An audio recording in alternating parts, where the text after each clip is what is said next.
Antes de mais, um abraço daqui para o Brasil, para o irmão Alberto Veríssimo. Esta poesia está baseada numa mensagem que ele deu este verão aqui na igreja e cujo título é Vida na Tempestade.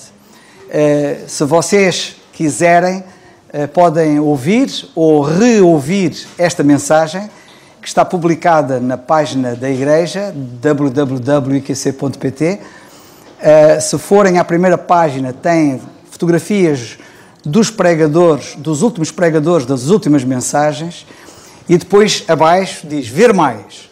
E quando clicam em ver mais, vão a uma página onde está a listagem de todas as mensagens e de todos os pregadores que pregaram ultimamente. Em agosto, vocês vão encontrar lá esta mensagem que é Vida na Tempestade, pregada pelo nosso irmão Alberto Veríssimo. Alberto, um grande abraço, que as saudades já são muitas e, como vê, a nossa irmã Anabela é a extensão da sua mensagem. Portanto, ela fez uma bela poesia que eu vou agora ler aqui com base nessa mensagem que o irmão deu.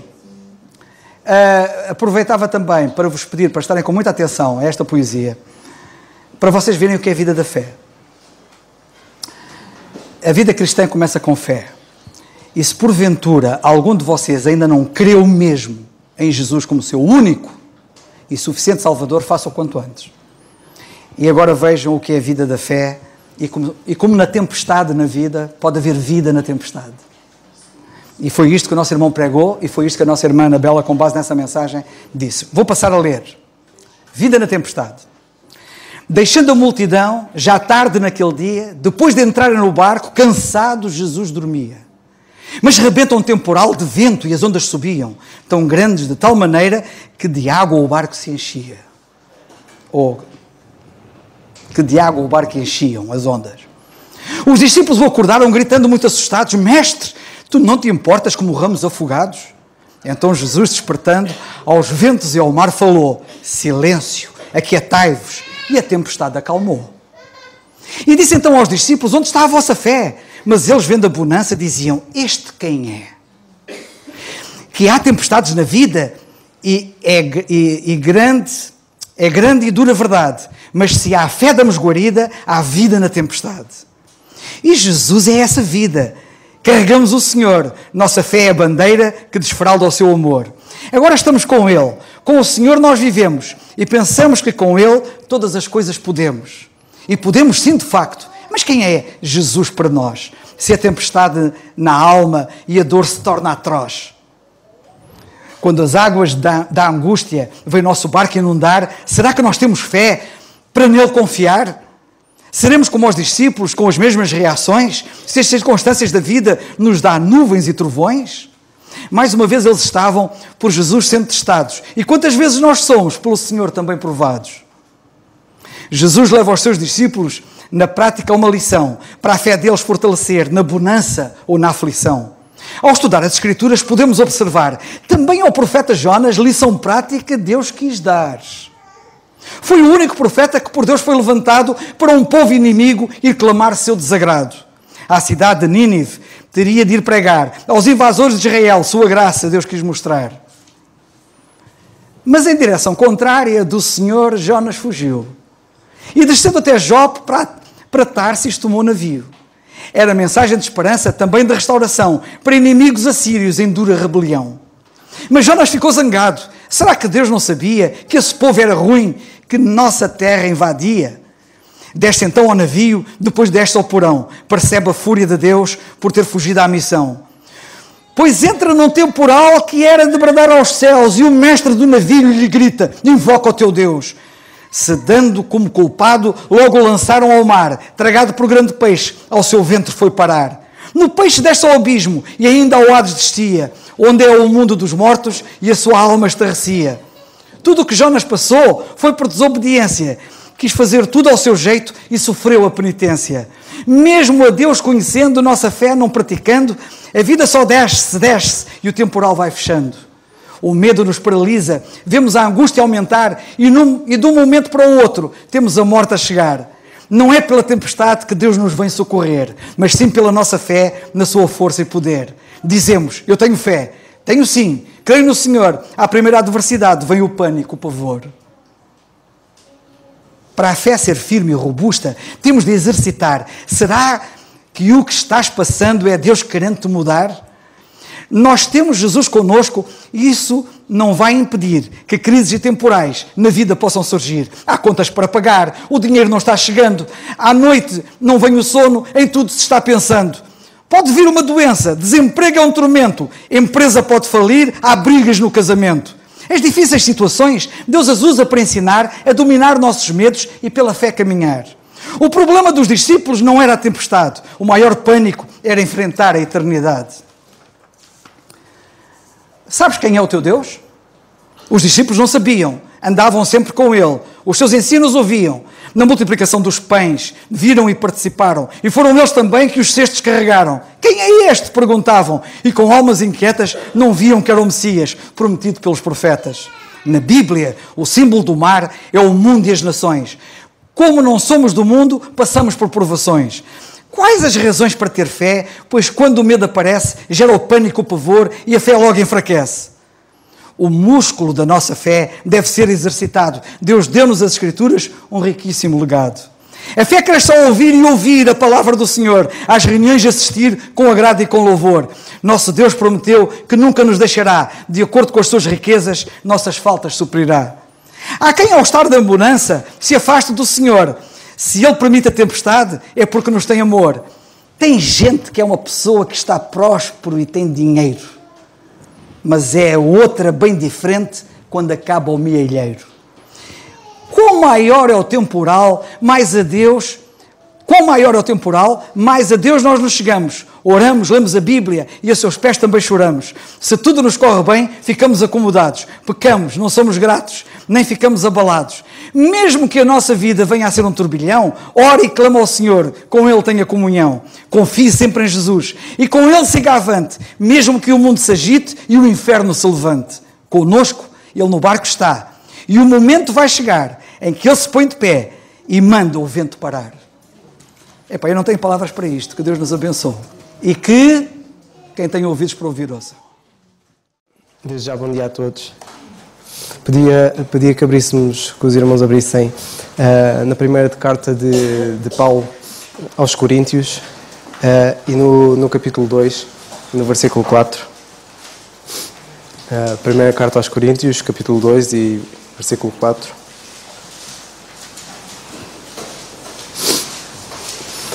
Diz assim a palavra de Deus.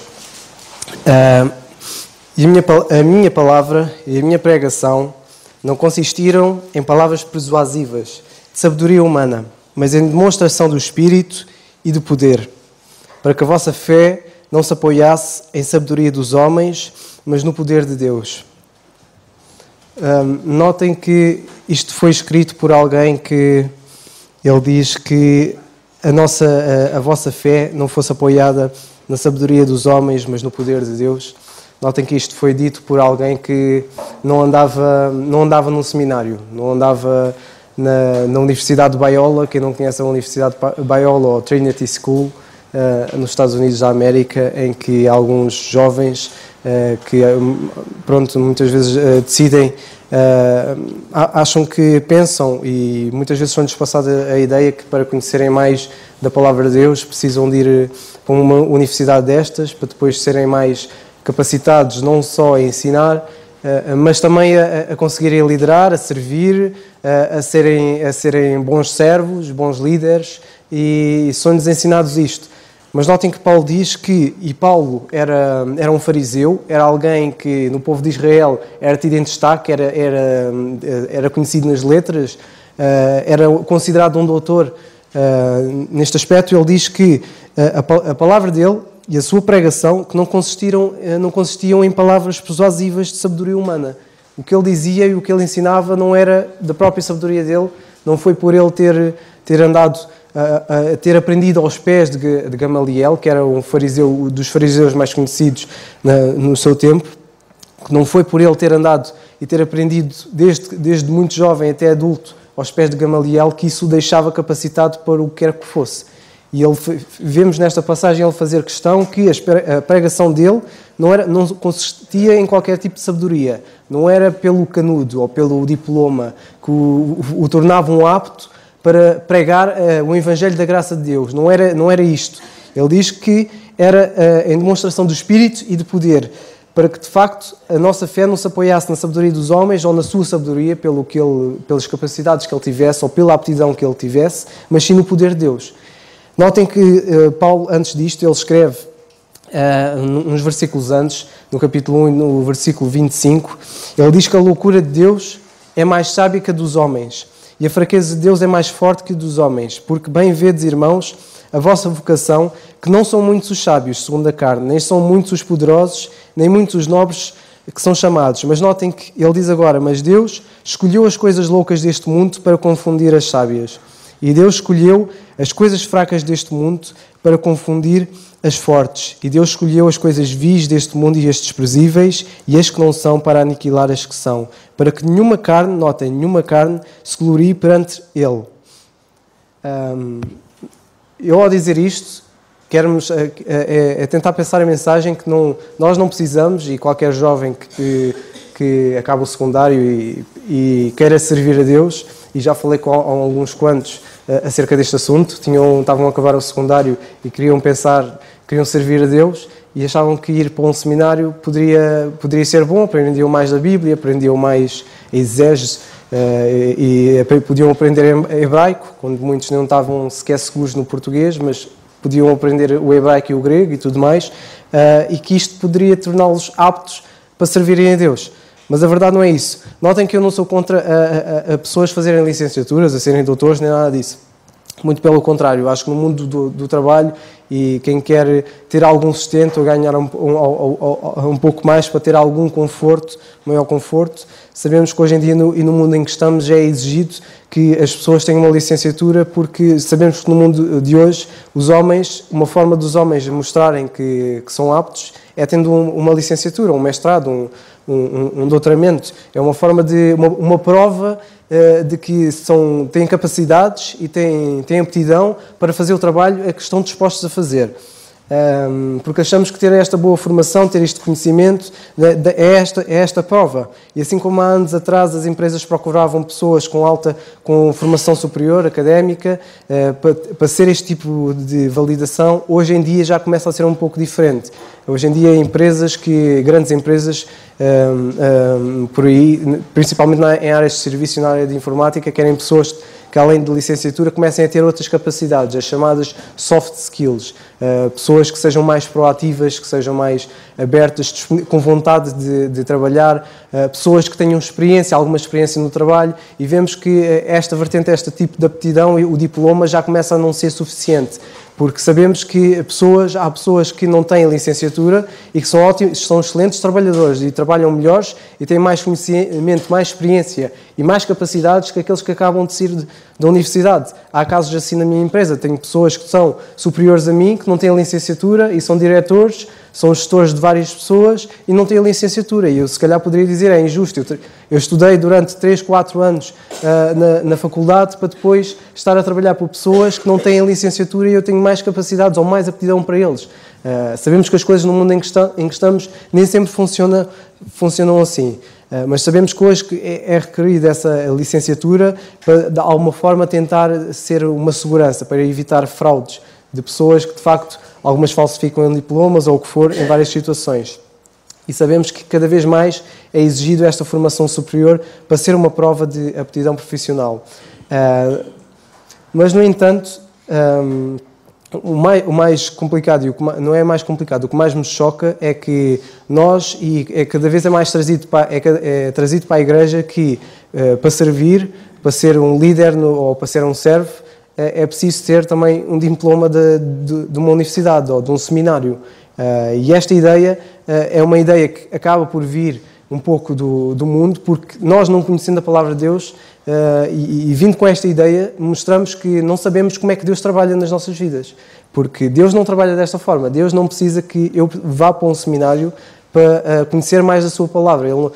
Se de facto Ele levantou pastores, notem que Ele escolheu os mais humildes, no sentido de pescadores. Ele escolheu pescadores, pessoas cobradores de impostos, pessoas de estatuto social mais baixo, para mostrar de facto que ele não trabalha assim. Ele não precisa de pessoas com diploma ou altamente qualificadas para o servir, porque Deus não trabalha desta forma. Não é por acaso que, não sei se já tiveram curiosidade, mas se forem ao Seminário Teológico Batista, é dito que este é um dos vários seminários que existe, mas, por exemplo, este, que tive a curiosidade de ler, eles dizem que a missão deles, que a missão do Seminário Teológico Batista é a formação de líderes servos, maduros, que ministram eficazmente na missão de Deus. Em contraste também com o que é dito nesta missão do Seminário Teológico Batista, já dizia William Kelly que a suposição de que porque um homem é um escolástico ou um seminarista profundo, que é um expositor seguro das Escrituras, é um grave erro. Nós pensarmos que alguém que esteve num seminário durante muitos anos, que de facto é alguém bem entendido da Palavra de Deus, que é alguém com conhecimento profundo, nós pensarmos isto é um erro. Porque muitas vezes não é por alguém ter estado num seminário que esse mesmo é capacitado para ser um líder ou um servo. Não é por ter estado num seminário que de repente ele é capacitado para ser um pastor numa igreja local, para ser um diácono, para ser um ensinador, um doutor ou o que for. Não é por ter estado num seminário que isso o torna apto para esse tipo de serviço ou qualquer tipo de serviço. Muito pelo contrário, aqueles que querem ser seminaristas ou escolásticos enfrentam um grande perigo, que é o perigo do orgulho de posição. Ou seja, eu estive num seminário, então eu tenho este estatuto, eu estou numa posição acima dos outros porque eu conheço mais do que os outros. São naturalmente propensos a orgulharem-se do seu seminarismo. E muitas vezes há muitos que correm o erro de torcer as Escrituras, a Palavra de Deus, por causa do seu escolasticismo ou do seu seminarismo, que muitas vezes vem de filosofias, vãs subtilezas e que muitas vezes são segundo a tradição dos homens, segundo os rudimentos do mundo e não segundo Cristo. Colossenses, capítulo 2, versículo 8. E com estes, muitas vezes nós precisamos ter cuidado. Precisamos ter cuidado porque estes tipos de ensinadores são ensinadores sem espiritualidade bíblica, que há muitos desordenados, como Paulo dizia na carta de Tito, a Tito, no capítulo 1 e versículo 10 a 11, que há muitos destes que são desordenados, são faladores, vãos e enganadores. Notem que Paulo destaca aqui principalmente os da circuncisão, aos quais convém tapar a boca, homens que transtornam casas inteiras, ensinando o que não convém, por torpe ganância. Porque a maneira como Deus trabalha e capacita os membros e os membros do corpo de Cristo para o seu serviço não é através dos seminários. Muito pelo contrário, é pela sua palavra e na igreja local e na igreja que é o seu corpo, o corpo de Cristo. Notem que quando, em Atos, no capítulo 17, e versículos 10 a 12, é dito que logo os irmãos enviaram de noite Paulo e Silas a Bereia, eles estavam em Tessalónica, e eles, chegando lá, foram à sinagoga dos judeus. E depois é dito que estes foram mais nobres dos que estavam em Tessalónica, porque eles, de bom grado, receberam a palavra, examinando cada dia nas Escrituras se estas coisas eram assim. De sorte que creram muitos deles, e também mulheres gregas da classe nobre, e não poucos homens. Notem que estes em Bereia, eles foram mais nobres porque eles examinaram. Eles foram examinar nas Escrituras, eles não foram examinar Paulo e Silas para saber em que escola, em que seminário é que eles andaram. Eles não perguntaram, olha, andaste em que universidade? Fui na Trinity School. Ouvi dizer que aquela é uma boa escola, então se calhar eu vou receber o que tu disseste porque tu foste um seminarista daquela universidade. Não, pelo contrário, eles receberam um ensino novo e eles foram examinar nas Escrituras. E o que acontece hoje nas igrejas e o que nós vemos de jovens a ir para seminários é exatamente a falta nisto. A falta de exame das Escrituras, a falta de ensino nas Escrituras, porque as igrejas, conforme o tempo tem passado, têm falhado nisto, em ensinar, em exortar. Como nós lemos na carta de Paulo aos Colossenses, e este podemos abrir, na carta de Paulo aos Colossenses, no capítulo 3 e no versículo 6, que havemos de lá chegar, no estudo bíblico de quarta-feira. Deixem-me ver um bocadinho mais para a frente, se não me engano.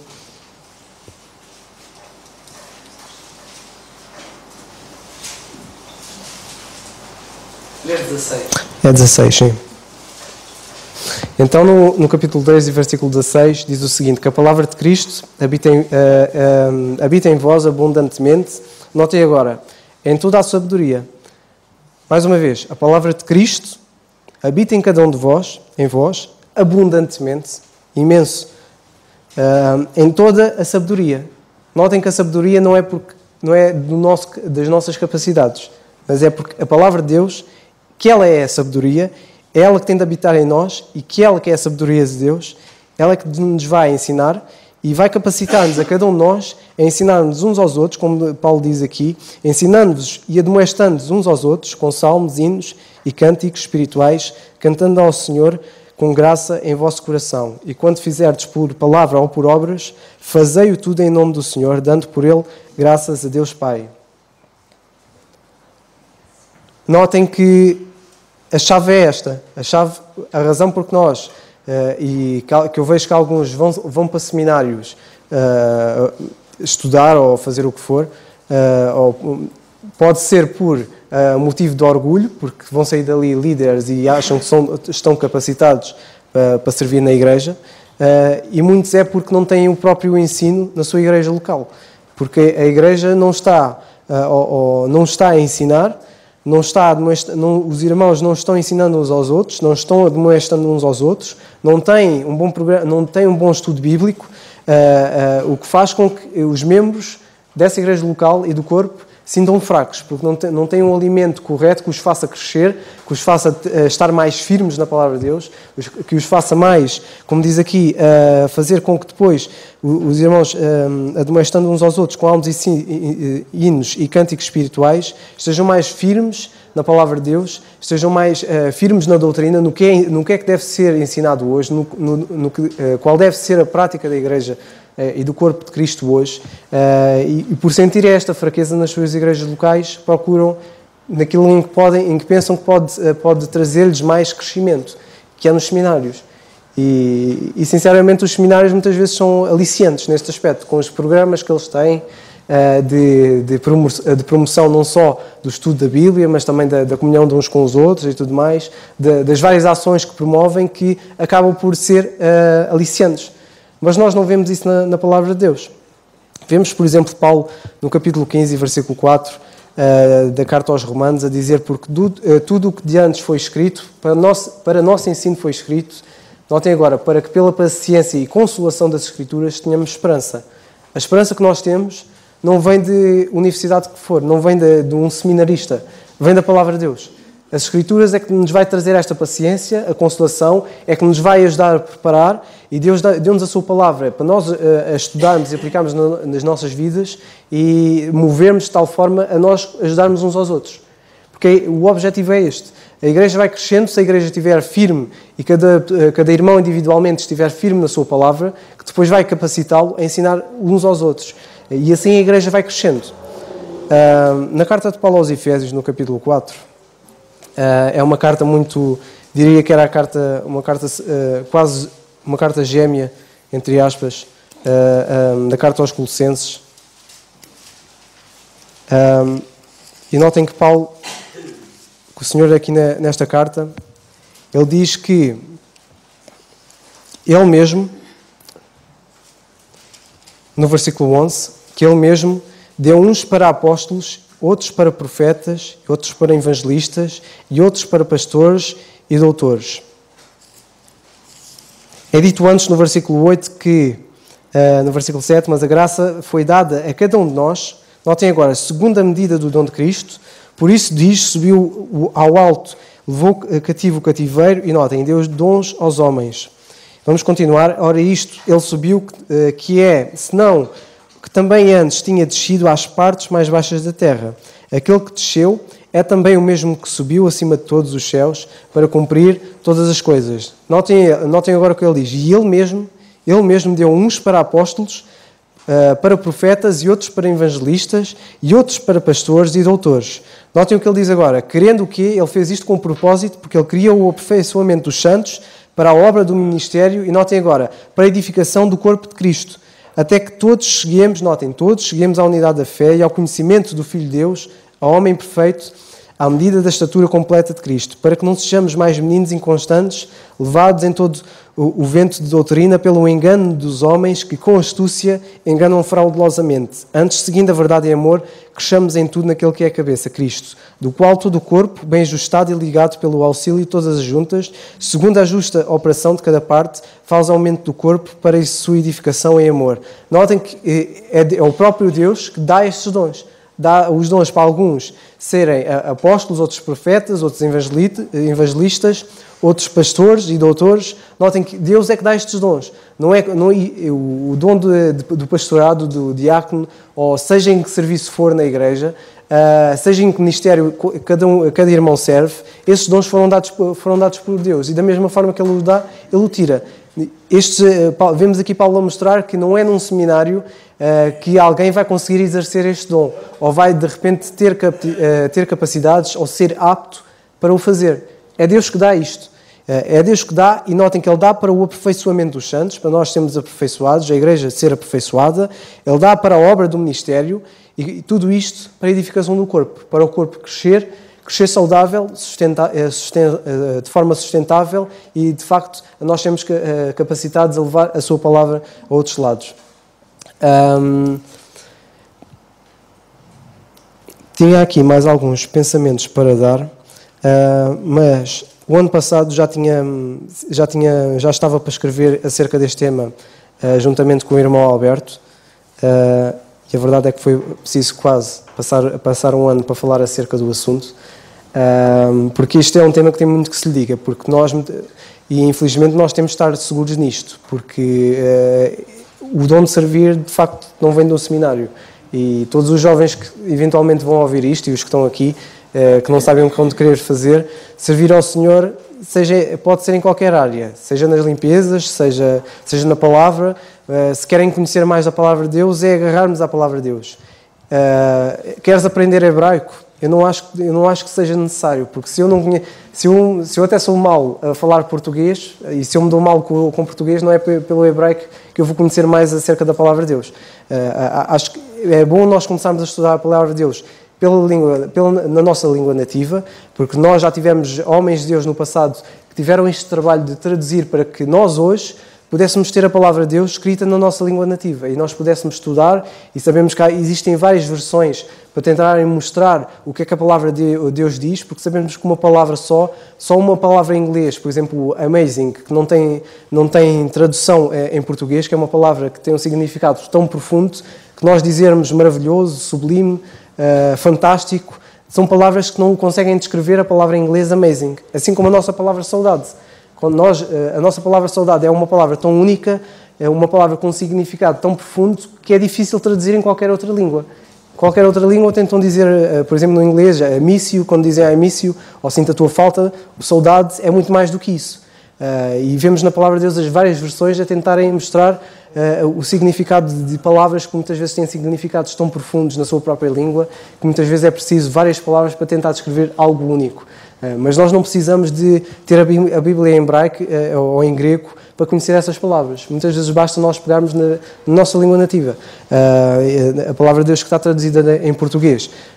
Pode haver particularidades em que pode haver a necessidade, mas não é preciso termos a Bíblia toda em hebraico ou grego para conhecermos essas palavras. Muitas vezes basta ir procurar através de uma só, para procurar saber o que é que essa palavra depois quer dizer no original. E nós, para isto, não precisamos de ir para o seminário aprender isto, aprender o que é que uma palavra diz. Basta muitas vezes ir pegar num dicionário. Hoje temos várias ferramentas na internet que possibilitam-nos a nós estudarmos em casa, sem necessidade de um seminário. E além do mais, e muito mais, e aprofundando muito mais do que isto, se a nossa igreja local tem um bom estudo bíblico, um bom estudo bíblico e de oração também, em que nós podemos participar e em que nós podemos ajudar neste aspecto, porque principalmente cada um que vem ensinar a palavra de Deus está-se a ensinar a si mesmo. Nós, quando viemos, e quando o Carlos, o Zé, o Nando, o David e qualquer outro irmão vem aqui, vem ensinar aquilo que está a aprender e que muitas vezes já aprendeu. E isto tem a ver com, em partes, tem a ver com humildade.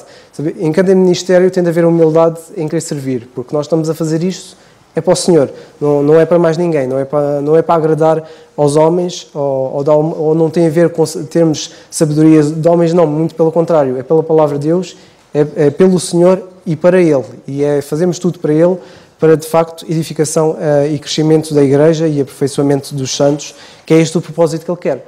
Notem que na palavra de Deus nós não vemos Paulo a enviar Timóteo ou Tito para um seminário. Muito pelo contrário, ele diz a eles, e eu posso terminar com algumas passagens destas, em que Paulo diz a Timóteo, por exemplo, no capítulo 1 e versículo 3, diz a Timóteo: como eu te roguei quando parti para a Macedónia, que tu ficasses em Éfeso, para quê? Para advertires a alguns que não ensinem outra doutrina. Ele não disse a Timóteo: olha, vai para um seminário, estuda bem a palavra de Deus, aplica-te, que é para depois ires outra vez a Éfeso, para advertires eles a não ensinarem outra doutrina que eu tenha ensinado. Não, ele diz pelo contrário.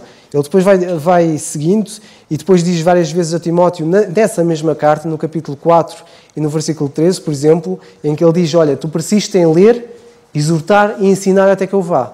Notem que Timóteo só poderia ensinar, e nós vemos a ensinar, que só depois dele próprio estar firme em ler a palavra de Deus, em estudar, em aplicar-se ao estudo, para depois ensinar outros.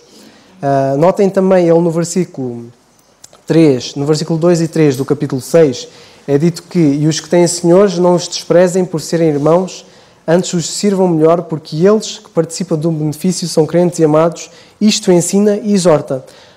Notem também, se alguém ensina alguma outra doutrina que não se conforma com as palavras sãs do nosso Senhor Jesus Cristo e com a doutrina que é segundo a piedade, e versículo 4, que eu tenho aqui já agora, não tenho no tablet toda a passagem em si, versículo seguinte, versículo 4,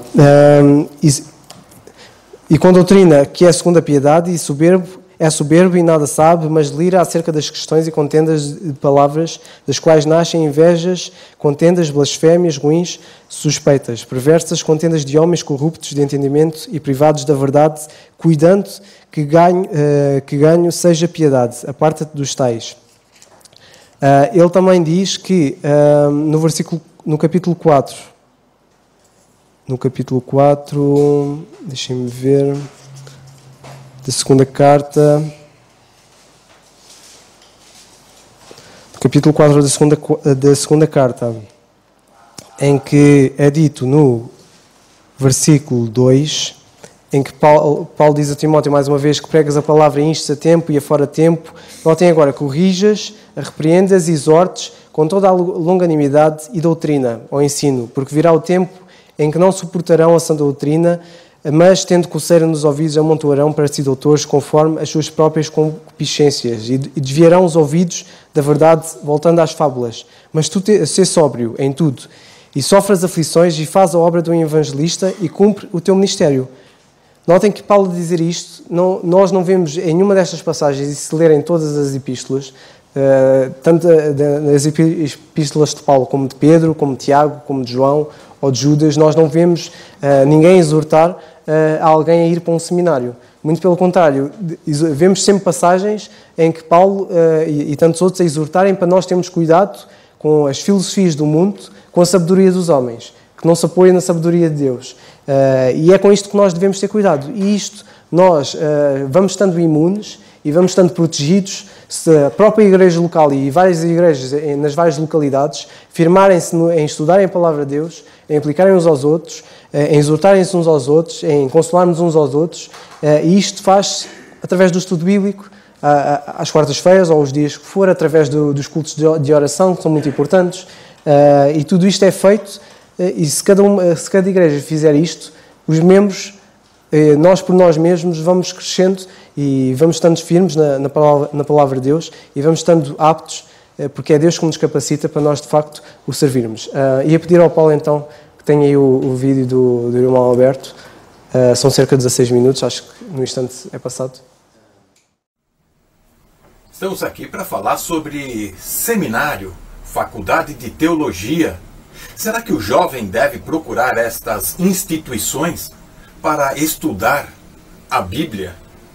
O que tem a oferecer estes seminários e faculdades? Bom, eu posso falar um pouco da minha vida. Eu fiz seminário, fiz faculdade teológica. Eu fiz aqui em São Paulo, no Brasil, a Faculdade Teológica Batista. Era conceituado instituto, uma formação importante. Existem outras, e hoje, cada vez mais, até igrejas já colocam, venha fazer a sua faculdade teológica. É bom estudar. Eu louvo ao Senhor quando encontro jovens interessados e com ambições de estudar, de aprender, de conhecer. Isso é muito importante e precisamos incentivar os jovens a estudar, a ler, a pesquisar, a entender as coisas da fé, da palavra de Deus, da Bíblia. Fiz faculdade em 1986, faz tempo, do século passado. Agora, o que eu encontrei, muitas vezes, não ia de encontro à necessidade que a fé exigia. O que eu encontrei numa faculdade foi simplesmente um curso quase que secular, comum.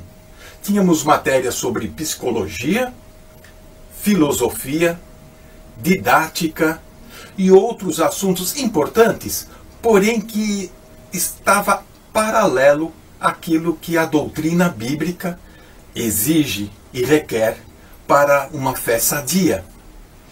Olha que eu estudei com um professor, e você encontra muito disso dentro de seminários, que tinham uma linha, um viés marxista, ensinando didática, ensinando pedagogia, e isso muitas vezes para você levar para dentro da sua igreja. Agora, se você é uma pessoa que gosta muito de ler, de estudar, é um bom caminho, mas tem que estudar direito. Vejamos algumas coisas. Você gosta de ler? Aqui está um bom livro de estudo bíblico. Algumas páginas. Temos outros tantos que precisamos adquirir o hábito, o gosto da leitura. Agora eu quero destacar 5, no mínimo, 5 motivações equivocadas, erradas, de pessoas que procuram o seminário, idealizando, imaginando que vai aprender e saber tudo da Bíblia. Mas por que será que a pessoa procura um seminário bíblico? Destaquei aqui algumas. Vamos a elas. Primeiro, adquirir estabilidade financeira.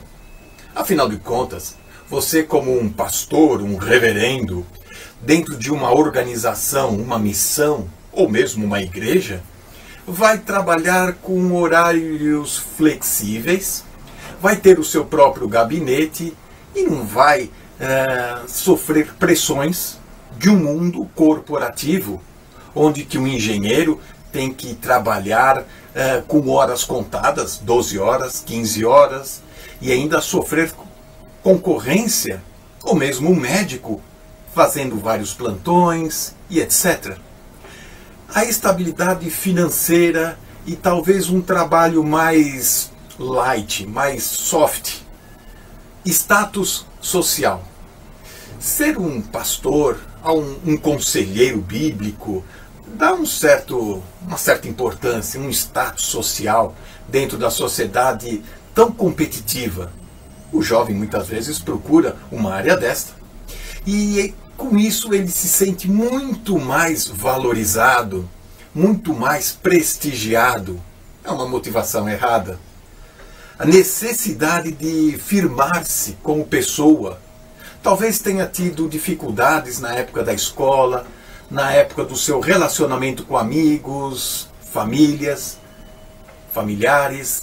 E esta é uma área onde que ele pode se afirmar, onde ele pode comandar, estar por cima de todos. Um outro equívoco, uma motivação errada. Senso de obrigação. Talvez a sua juventude não foi a das mais sadias, não foi a da mais disciplinada, ordeira e com sucesso. E aí você colheu alguns fracassos, frustrações. E agora, entrando numa carreira mais sagrada, você vai se redimir dos tempos passados e vai assim expurgar uma vida que você quer esquecer. Com isso você tem esse senso de obrigação. Agora eu vou me dedicar, agora minha vida vai dar certo. E por último tem aquela falta de opção. A vida está cara, o emprego não é fácil encontrar, e você procura um seminário porque talvez a igreja possa custear os seus estudos, talvez você consiga uma bolsa de estudo e outras facilidades, e talvez até por matérias serem um pouco mais tranquilas para serem entendidas e estudadas. Mas não é bem assim. Num seminário nós encontramos muitas coisas que aos poucos vai nos levando para longe do objetivo bíblico. Por isso eu costumo, conversando com vários jovens, distinguir o que é o mundo da teologia e o que é o mundo da Bíblia, da teologia bíblica. Ora, você vai estudar num seminário, talvez calvinismo. Ora, o que é calvinismo? Para entender calvinismo, nós podemos ler as Institutas de Calvino. Tenho aqui 4 volumes. Muita coisa. Você vai entrar numa escola que tem essa linha, você vai ter que estudar muita coisa sobre Calvino. Ah, não quer Calvino? Podemos estudar então Jacob Arminius, que seria o outro lado desta teologia ou filosofia. E aqui temos Armínio. E você vai estudar tudo isso de novo? Muita coisa. Você vai perder muito tempo estudando homens da história que falaram muitas coisas, mas o que eles extraíram da Bíblia está fora de propósito, porque a base de estudo destes homens era a filosofia aristotélica de Santo Agostinho, fundador da Igreja Católica. E aqui estamos então nesta encruzilhada. Depois de anos estudando numa faculdade teológica, vários livros, várias leituras, chegou um ponto que minha vida estava árida, seca. Eu tinha muitas instruções, eu tinha vários conhecimentos etéreos, nada bíblico e nada prático para a vida. E aí está a diferença. Há momentos que você precisa, então, encarar a vida. 1 Timóteo, capítulo 3, no verso 1, Paulo escreve: se alguém deseja o episcopado, excelente obra, deseja. E esse desejo é colocar no coração, é ambicionar de uma forma ardente, intensa. Esta é a verdadeira motivação.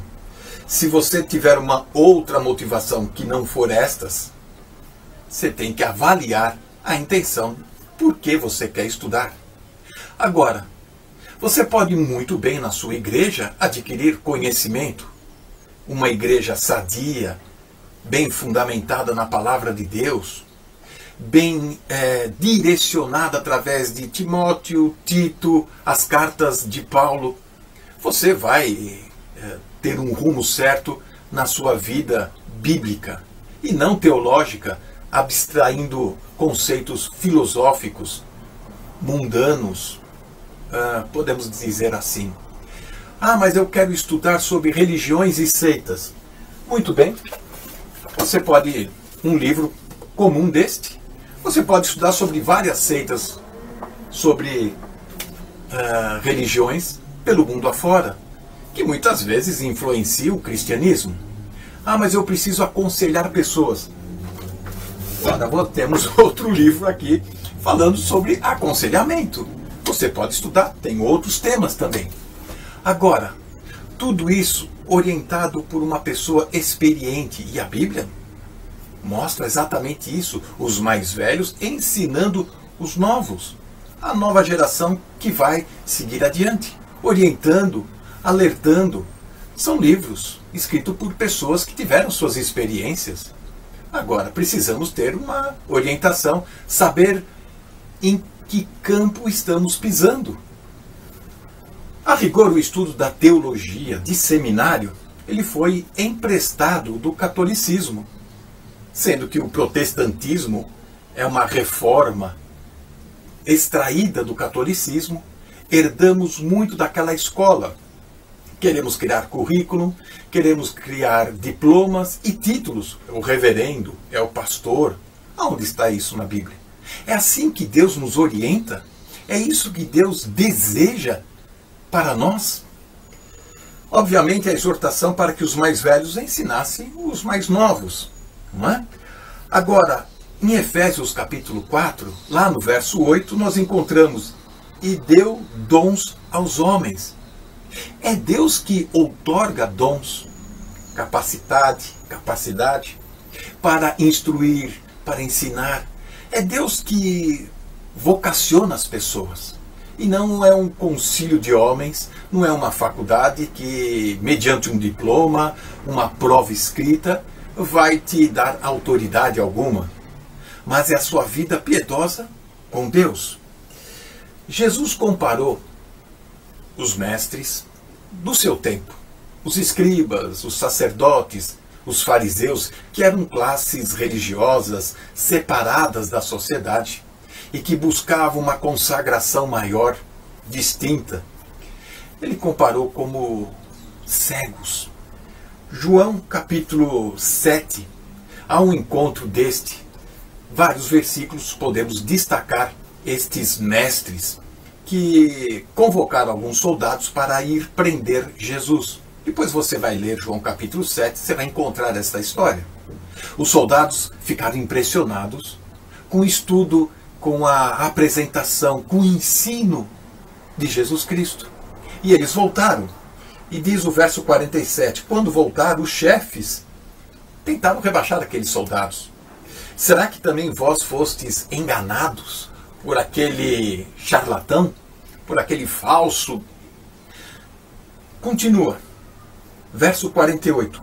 Porventura creu nele algum dentre as autoridades ou algum dos fariseus? Estes homens, doutores em letras, se achavam muito sábios e entendidos. Por isso a arrogância e o orgulho. Primeira carta de Paulo aos Coríntios, capítulo 8, verso 1, diz que o conhecimento incha. Teologia. O amor edifica. A Bíblia. Podemos ser mais radicais e falar assim. O ponto destes homens, era óbvio. Eles eram pessoas formadas em teologia, estudavam o Talmud, as letras judaicas, eles entendiam tudo. Mas será que entendiam mesmo? Veja a situação destes homens. Quando os magos vieram do Oriente e viram a estrela, chegaram a Jerusalém, querendo saber aonde era nascido o rei dos judeus. Conhecemos essa história. Mateus capítulo 2, no verso 5, eles chegam para os escribas, os sacerdotes, que respondem: não, o Messias não nasce em Jerusalém. Diz as Escrituras, no profeta Miqueias, que o Messias vai nascer em Belém de Judá. Uma cidadezinha, uma aldeia muito pequena. Ora, aquela grande comitiva que veio do Oriente e que chamou a atenção de toda Jerusalém, se desviou e foi para Belém. Note que os doutores, os sacerdotes, os fariseus, os escribas, os mestres da teologia, eles sabiam, eles compreendiam as Escrituras, mas o coração estava ressequido, estava endurecido, árido. Tanto conhecimento, inchados de orgulho, e eles não foram junto com aquela caravana identificar, ver, averiguar que se de fato o Messias havia nascido. É assim que faz o estudo da teologia que leva para o mundo da filosofia. Agora, depois de anos estudando numa faculdade, fazendo provas, apresentando trabalhos, como uma faculdade comum, normal, com várias matérias, de vários assuntos paralelo àquilo que a Bíblia ensina. A grande diferença é que numa faculdade se fala muito da Bíblia, mas pouco se fala na Bíblia. E essa é a grande diferença. Porque quando se fala na Bíblia, nasce vida, nasce amor, compaixão, visão, entendimento, conhecimento da pessoa de Deus. Agora, quando se fala da Bíblia, mistura com muitas opiniões de homens. E isso é o que nós não queremos. Quando uma igreja bem sólida, bem firmada, orienta e consegue separar, fazer um crivo sobre a melhor literatura, as melhores obras, a pessoa vai se firmar no texto bíblico e vai poder distinguir. Tentei passar aqui um pouco da minha experiência, um pouco da minha vivência dentro de seminário. Hoje eu digo que muita coisa foi importante, mas não é essencial e não é tão fundamental assim numa vida com Deus, na palavra de Deus. Que o Senhor possa orientar cada um de vocês nesta direção, nesse momento de decisão. Que Deus abençoe. Amém.